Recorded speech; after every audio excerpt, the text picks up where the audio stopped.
আজকের ভিডিওতে আমরা গ্রেট ওয়াল অফ চায়না অর্থাৎ চীনের মহাপ্রাচীর সম্পর্কে এর ইঞ্জিনিয়ারিং সম্পর্কে কিছু বিষয় আলোচনা করব। আমরা আজকের ভিডিওতে গ্রেট ওয়ালের তিনটি বিষয় সম্পর্কে আলোচনা করব। প্রথমত টুরেন অর্থাৎ যেখানে নির্মাণ করবেন সেই ভূখণ্ড বুঝে ডিজাইন করতে হবে।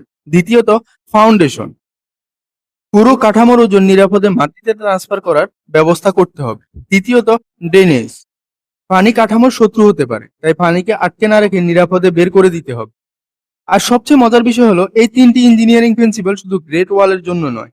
আজ আপনি যে রোড, ব্রিজ, রিটেনিং ওয়াল বা বিল্ডিং দেখছেন সেগুলো একই মূলনীতিতে কাজ করছে। তাই চলুন এই তিনটি বিষয় নিয়ে বিস্তারিত আলোচনা করা যাক। একটি দেওয়াল বানানো সহজ, কিন্তু পাহাড়ের চূড়া, ডাল আর হাজার বছর ধরে বৃষ্টির মধ্যে হাজার হাজার কিলোমিটার দীর্ঘ দেওয়াল বানিয়ে সেটাকে টিকিয়ে রাখা, এটা সম্পূর্ণ ভিন্ন ব্যাপার। চীনের মহাপ্রাচীরের সবচেয়ে বড় ইঞ্জিনিয়ারিং লেসন এখানে। আমরা আজকে যে তিনটি বিষয় নিয়ে কথা বলবো তার মধ্যে প্রথমে আসি টুরেন।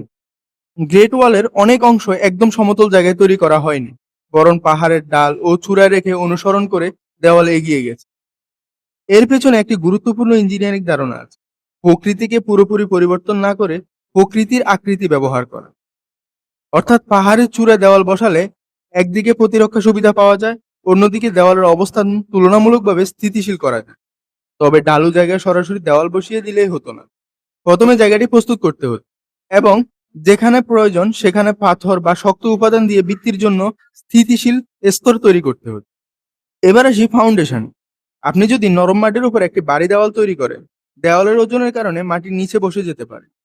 এক জায়গায় বেশি বসলে আরেক জায়গায় কম বসবে, তখন দেওয়ালে ফাটল তৈরি হতে পারে।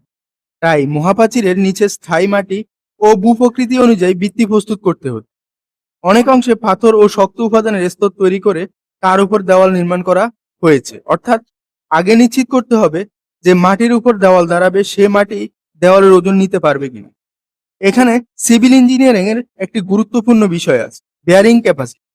মাটির বেয়ারিং ক্যাপাসিটি কম হলে ফাউন্ডেশনের উপর চাপ কমাতে বা ফাউন্ডেশনকে আরো উপযুক্ত তৈরি করতে হয়। আর শক্ত মাটি বা পাথর পাওয়া গেলে সেটিকে ভিত্তি হিসেবে কাজে লাগানো।